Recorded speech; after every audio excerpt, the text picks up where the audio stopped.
Cerita rakyat dari Aceh. Kisah Raja Burung Parkit yang cerdik. Konon pada suatu ketika, di sebuah hutan Aceh yang lebat, tinggallah sekelompok burung parkit yang senang bermain. Ada yang melompat-lompat dari satu dahan ke dahan yang lain. Ada pula yang sibuk memakan biji-bijian ataupun buah-buahan yang terdapat di hutan. Burung-burung parkit itu tampak hidup tenang dan damai. Burung-burung parkit tersebut memiliki seorang raja yang sangat bijaksana. Ia sangat menyayangi rakyatnya. Tidak aneh jika rakyat burung parkit sangat menghormati dan menghargai raja mereka. Wahai rakyatku, hiduplah kalian dengan tenang dan damai. Aku akan melindungi kalian semampuku. Ucap Raja Burung Parkit. Tidak disangka-sangka, kedamaian dan ketentraman hutan terganggu oleh datangnya seorang pemburu. Ia meletakkan sangkar burung yang besar. Lalu di bagian dalam sangkar tersebut diberi perekat. Akibatnya, burung-burung yang masuk ke dalam sangkar terperangkap dan tidak dapat terbang.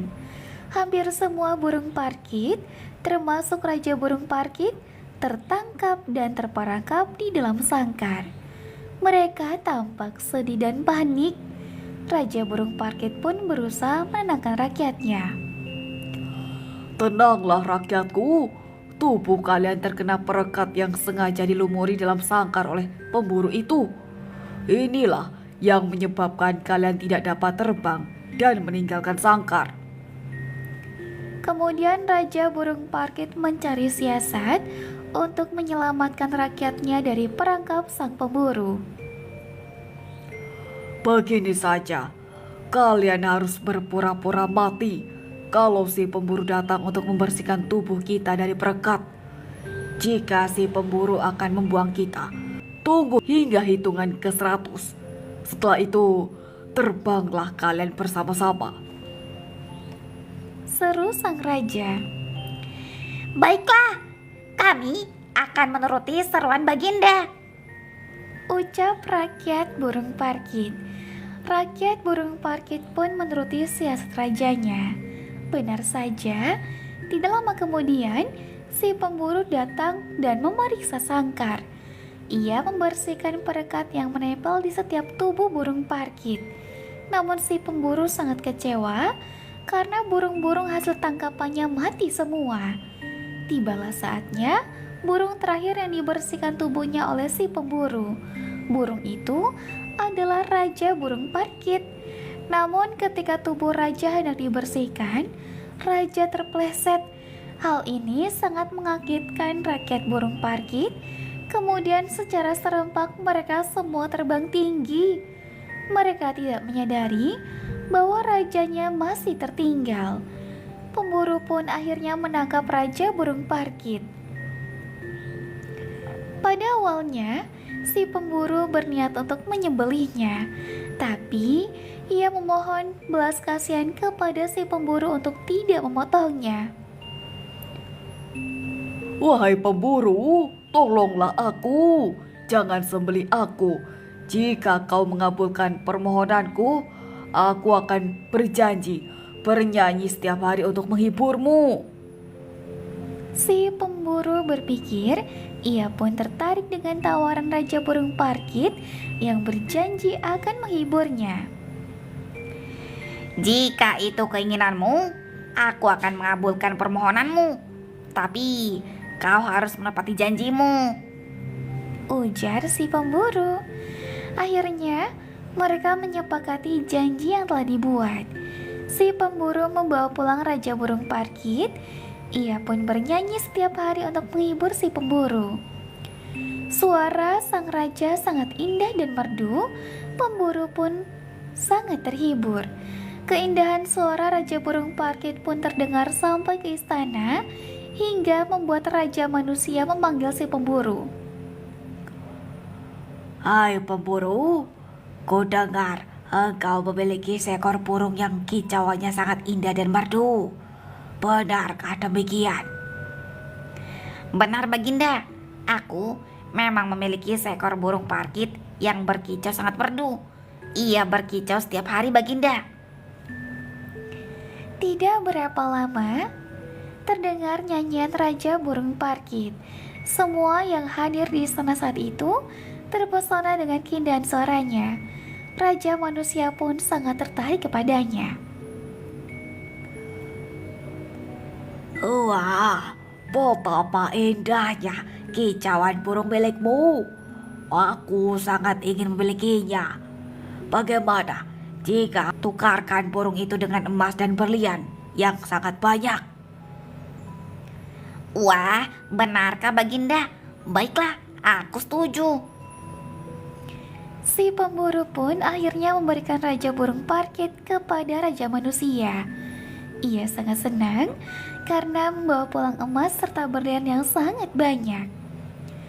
Raja Manusia meletakkan Raja Burung Parkit di sangkar emas yang sangat indah dan besar. Ia sangat menyayangi burung miliknya itu.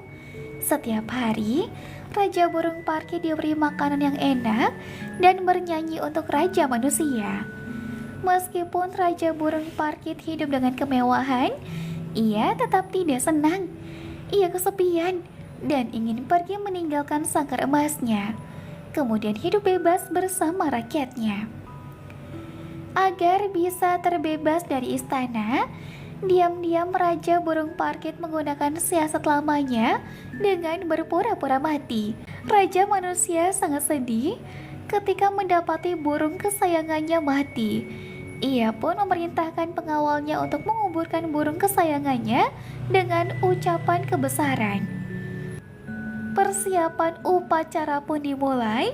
Raja Burung Parkit diletakkan di luar kandang karena mengira burung itu telah benar-benar mati. Tidak menyanyiakan kesempatan yang ada, Raja Burung Parkit pun segera terbang setinggi-tingginya. Ia harus menempuh perjalanan yang cukup jauh untuk sampai ke hutan tempat rakyatnya berkumpul. Setelah beberapa hari, tibalah ia di hutan. Hei lihat, bukankah itu Baginda Raja? Raja kita yang hilang. Ucap seekor burung parkit. Iya benar, dia raja kita. Hai semua, Baginda telah kembali. Baginda telah kembali. Rakyat burung parkit pun segera berkumpul untuk melihat raja mereka yang cukup lama menghilang. Ketika tampak sosok raja mereka, serempak rakyat burung parkit bersorak-sorai penuh sukacita menyambut kedatangan Raja Burung Parkit. Kini, Raja Burung Parkit dapat kembali berkumpul dengan rakyatnya dan hidup dengan damai di hutan Aceh. Demikianlah kisah Raja Burung Parkit yang cerdik. Jadilah orang yang baik dan bijaksana, sebab orang yang baik dan bijaksana akan dicintai banyak orang. Selesai. Cerita rakyat dari Provinsi Jawa Barat, asal mula Telaga Warna. Pada zaman dahulu, di daerah tersebut berdiri sebuah kerajaan yang bernama Kuta Tanggehan. Kerajaan ini dipimpin oleh Prabu Suwartalaya sebagai raja dan sang permaisuri yang bernama Ratu Purbamana. Di bawah kepemimpinan Prabu Suwartalaya, rakyat yang tinggal di kerajaan Kuta Tanggehan hidup dalam kemakmuran dan ketentraman. Sayangnya, kebahagiaan yang dirasakan oleh rakyat Kuta Tanggehan tidak dialami oleh sang raja dan ratu yang belum kunjung dikaruniai anak. Prabu Suwartalaya dan Ratu Purbamana telah mencoba beragam cara untuk mendapatkan momongan. Salah satunya adalah dengan meminum ramuan yang dikonsumsi oleh raja dan ratu. Selain itu, pasangan suami istri ini juga telah mengundang banyak dukun untuk bisa membacakan mantra-mantra agar sang ratu segera hamil.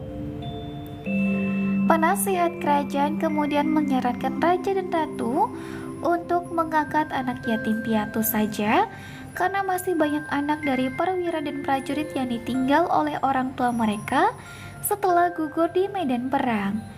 Namun Prabu Suwartalaya menganggap kalau anak angkat tidak sama dengan anak kandung. Meskipun masih memimpin dengan bijaksana, tapi Prabu Suwartalaya sering didapati sedang murung ketika sendirian.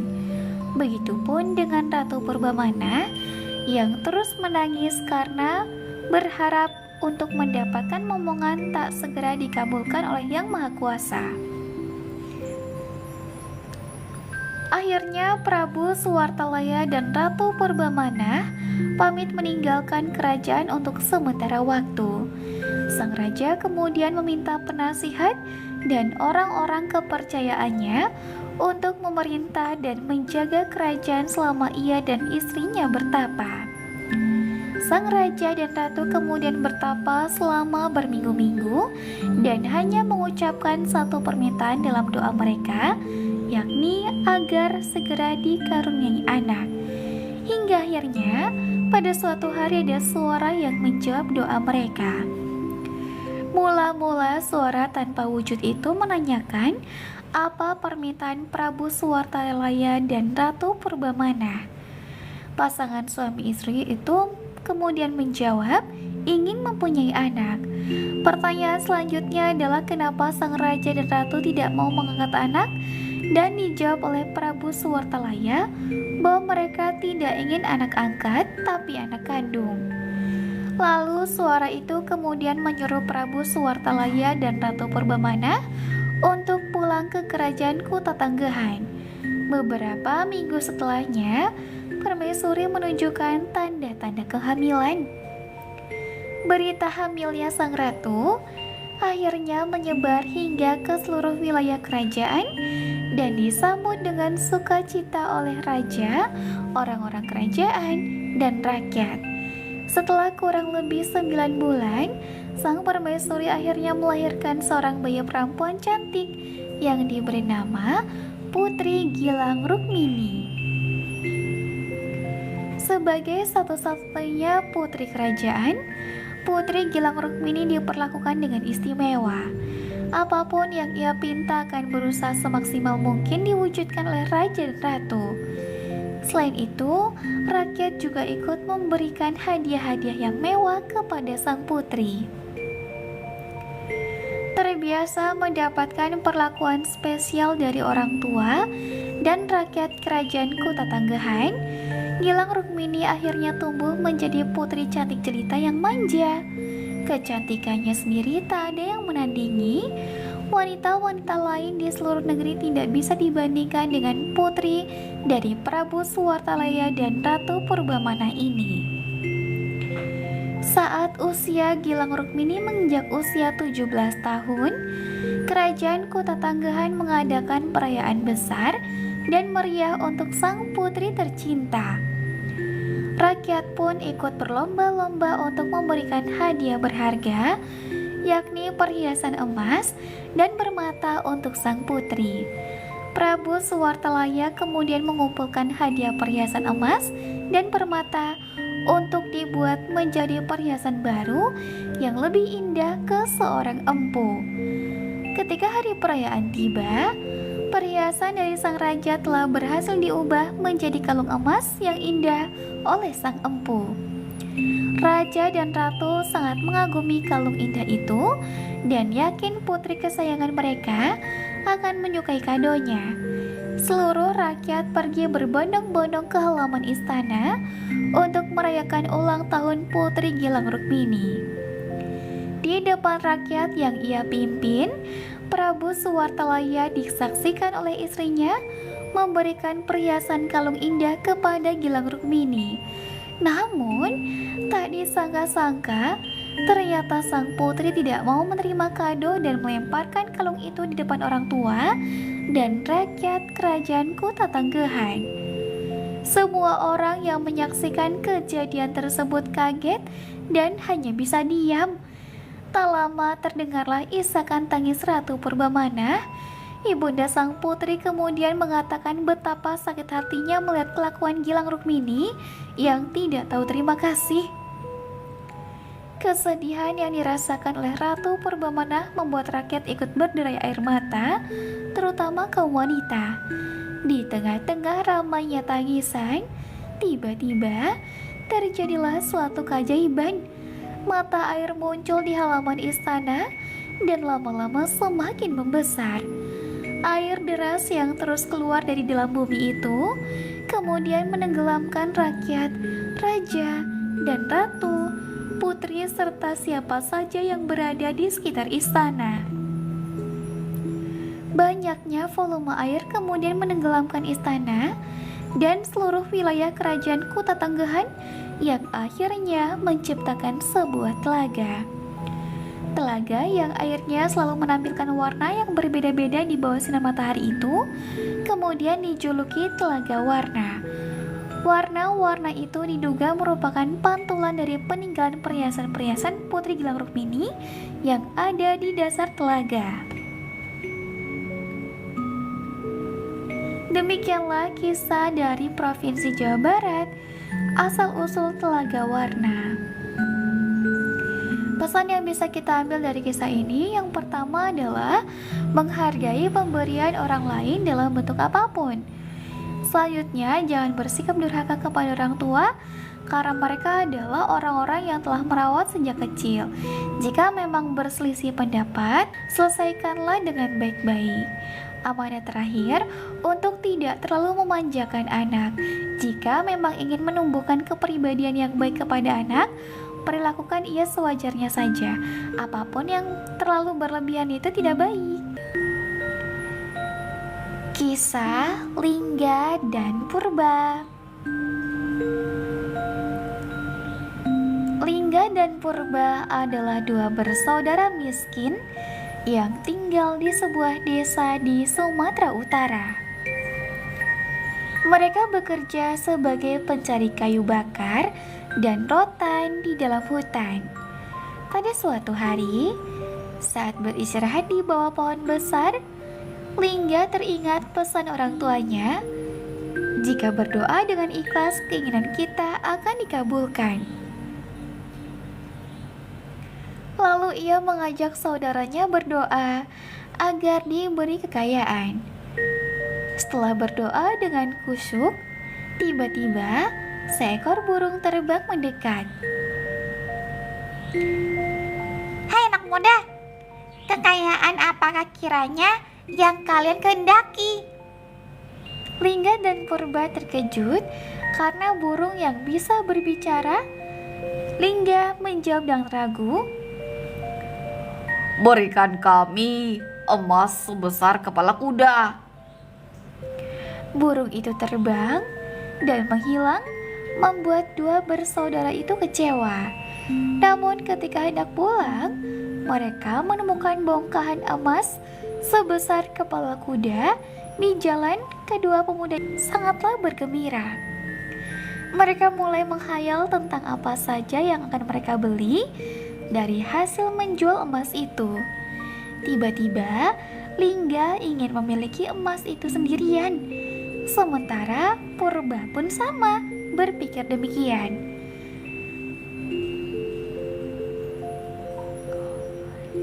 Aku memikirkan bagaimana caranya mengangkut bongkahan emas yang berat ini pulang.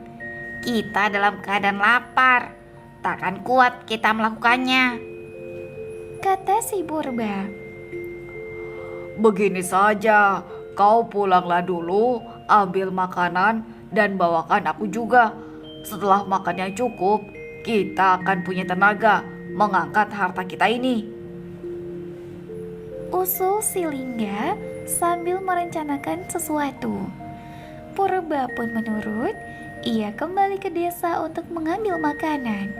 Sepeninggal Purba, Lingga membuat lubang perangkap di depan bongkahan emas itu. Ia menancapkan bambu-bambu runcing di dalamnya, lalu menutupi lubang itu dengan dahan dan daun-daun kering. Setelah kenyang, Purba kembali ke hutan. Dari jauh ia melihat Lingga masih menunggu di dekat harta mereka. Purba mendekati saudaranya itu dengan gembira. Saat hampir sampai, tiba-tiba saja ia terjatuh ke dalam lubang. Makanan yang ia bawa terlempar keluar. Lingga sangat senang karena jebakannya berhasil. Ia segera mengambil makanan yang dibawa oleh Purba dan memakannya dengan lahap. Ia senang karena bongkahan emas itu menjadi miliknya. Namun tak lama setelah menyantap makanan, si Lingga muntah darah. Perutnya terasa terbakar. Ternyata saudaranya telah memberi racun di nasi itu. Akhirnya, kedua orang itu meninggal dunia dan tidak seorang pun bisa memiliki bongkahan emas sebesar kepala kuda itu.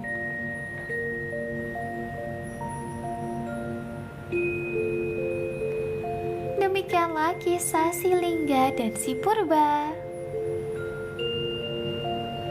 Sifat serakah akan selalu membawa celaka. Karena itu kita harus bersyukur. Cerita rakyat dari Sumatera Utara. Kisah Putri Ular dari Simalungun. Pada zaman dahulu, di Simalungun, Sumatera Utara, berdirilah sebuah kerajaan mewah yang dipimpin oleh seorang raja yang baik hati dan bijaksana. Ia memiliki seorang putri yang sangat cantik jelita. Kecantikannya pun populer hingga ke segala penjuru negeri.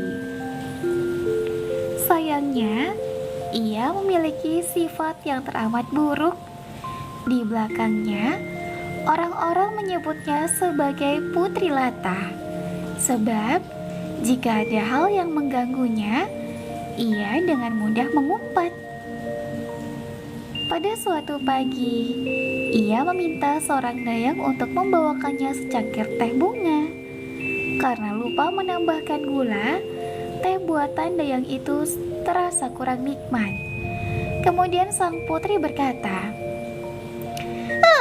bahkan air di sungai yang kotor lebih enak dari teh buatanmu. Kau tak perlu lagi membuatkanku secangkir teh. Tentu saja, perkataan tersebut membuat sang dayang menangis sepanjang malam. Pada seorang dayang yang tak begitu cantik, ia pernah berkata, lebih baik jadi orang buta daripada melihat wajahmu yang jelek itu. Mulutnya memang tak secantik wajahnya. Perkataannya tak sehalus kulitnya. Ratu lalu berkata, Wahai anakku yang cantik, ibu tadi mendengar kalau kau berkata kasar pada salah satu dayang. Kenapa kau berbuat seperti itu, anakku? Memangnya kenapa, Bu? Wajahnya memang tak cantik. Aku muak melihatnya. Bagaimana jika kau benar-benar buta nanti? Tidakkah kau takut dengan perkataanmu? Putri tak peduli dengan ucapan ibunya. Dari hari ke hari makin banyak dayang yang sakit hati dengan perkataan putri. Ucapan buruk dan kasarnya pun semakin sering ia lontarkan. Pada suatu hari, datanglah seorang pangeran muda dan tampan ke istana. Rupanya, ia mendengar tentang kecantikan sang putri. Tanpa tahu sifat asli perempuan itu, ia nekat melamarnya. Ia beserta beberapa pengawal istana menemui baginda raja. Kedatangan hamba kemari adalah untuk melamar putri Baginda. Jika Baginda mengizinkan, saya akan menjadikan sang putri sebagai permaisuri saya, Ucap pangeran muda itu. Tentu saja, aku tak keberatan. Aku yakin putriku akan bersuka cita memiliki calon suami sepertimu. Aku akan segera memberitahunya. Kemudian sang raja memberitahu pada anaknya tentang lamaran sang pangeran. Mereka akan menikah bulan depan. Putri teramat bahagia mendengar lamaran itu. Apalagi calon suaminya berparas sangat tampan. Melihat anaknya begitu bahagia, ratu pun memperingatkan sesuatu. Anakku, ibu bukan bermaksud merusak kebahagiaanmu. Ibu hanya ingin kamu mengubah sikapmu. Sebentar lagi kau memiliki suami. Apa jadinya jika ia tahu bila selama ini kamu kerap berucap kasar? Sang putri terdiam. Tolonglah anakku, jaga ucapanmu. Berhentilah menyakiti perasaan orang lain dengan kata-kata tak elok itu. Ibu, aku rasa pangeran akan mengerti segala sifat burukku. Jawab sang putri yang sepertinya enggan mengubah sikapnya. Karena pernikahan akan diselenggarakan sebentar lagi, sang putri jadi makin rajin merawat tubuhnya. Setiap hari, ia rajin mandi di danau kecil belakang istana. Ia juga mencampur air mandinya dengan bermacam-macam bunga yang harum. Agar semakin halus, setiap hari ia menggosok kulitnya. Ia tak ingin ada noda sedikit pun di tubuhnya. Tak jarang ia meminta Dayang untuk menggosok punggungnya agar tampak bersih. Pada suatu pagi yang lumayan cerah, seperti biasa, sang putri mandi di danau. Ia dengan semangat menggosok-gosok tubuhnya. 2 hari lagi upacara pernikahannya akan diselenggarakan dengan sangat mewah. Tiba-tiba saja ada seekor burung melintas di atas kepalanya. Karena terkejut, ia langsung melihat ke arah burung. Secepat kilat menyambar, burung itu menyambar wajah sang putri dan mematuk hidungnya. Hidung sang putri terluka cukup parah, darah berceceran di mana-mana. Ia pun menangis sejadi-jadinya. Aduh, hidungku. Bagaimana ini? Dasar burung sialan. Teriaknya sambil menangis dan menahan sakit. Ia lalu berlari ke istana dan menemui ibunya. Ibu, bagaimana ini, Bu? Hidungku pasti cacat. Padahal pernikahanku tinggal sebentar lagi. Bagaimana kalau aku terlihat jelek, Bu? Semua ini gara-gara burung nakal itu. Tenanglah anakku, meski hidungmu terluka, wajahmu tetap sangat cantik. Kau tak perlu cemas. Tapi Bu, mana mau pangeran itu menikahi wanita dengan hidung yang cacat, Bu. Iya, pasti akan membatalkan pernikahannya, Bu. Jangan khawatir putriku, luka kecil ini tak akan menjadi masalah besar. Nanti ibu akan meminta tabib istana untuk mengobati lukamu. Tapi aku sangat malu, Bu. Luka ini pasti akan membekas dan berwarna hitam. Wajahku tak cantik lagi. Lalu pangeran tak lagi mencintaiku, Bu. Ibunya tak sanggup lagi berkata-kata. Ia hanya terdiam sambil mengelus-elus rambut anaknya. Setelah itu, tiba-tiba sang putri berkata, Mungkin lebih enak jadi ular. Kulitnya tebal dan bersisik. Luka sedikit pasti tak akan terlihat. Sebelum ratu sempat menjawab, tiba-tiba langit menjadi gelap dan petir menyambar-nyambar. Ratu dan putri pun terkejut dan ketakutan. Tiba-tiba saja sang putri berubah wujud. Ratu langsung panik. Astaga, apa yang terjadi padamu, anakku? Sang putri telah berubah menjadi seekor ular besar dengan kulit hitam kehijauan. Kulitnya sangatlah kasar dan bersisik seperti yang diharapkan oleh sang putri. Ular itu terus-terusan meneteskan air mata.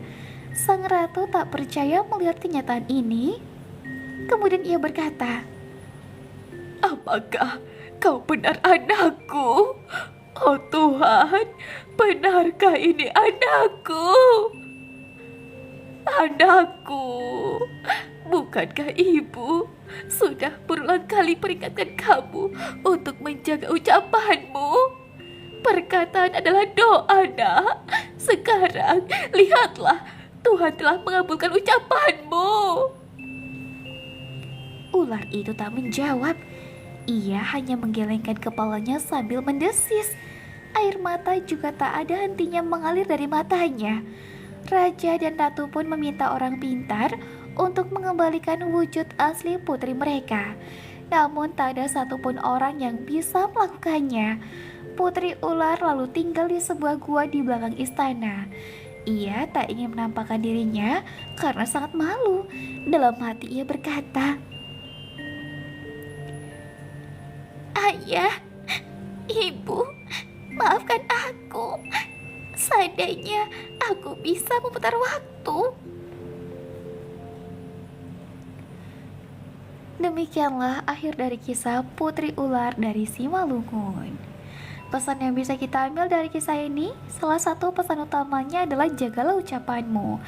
Bila tidak bisa berkomentar baik, lebih baik diam saja, sebab ucapanmu bisa saja menyakiti hati orang lain. Pesan berikutnya adalah jangan lupa bersyukur atas nikmat yang telah Tuhan berikan kepadamu. Jangan seperti sang putri yang tak bersyukur dan asal bilang ingin jadi ular hanya karena hidungnya dipatuk burung.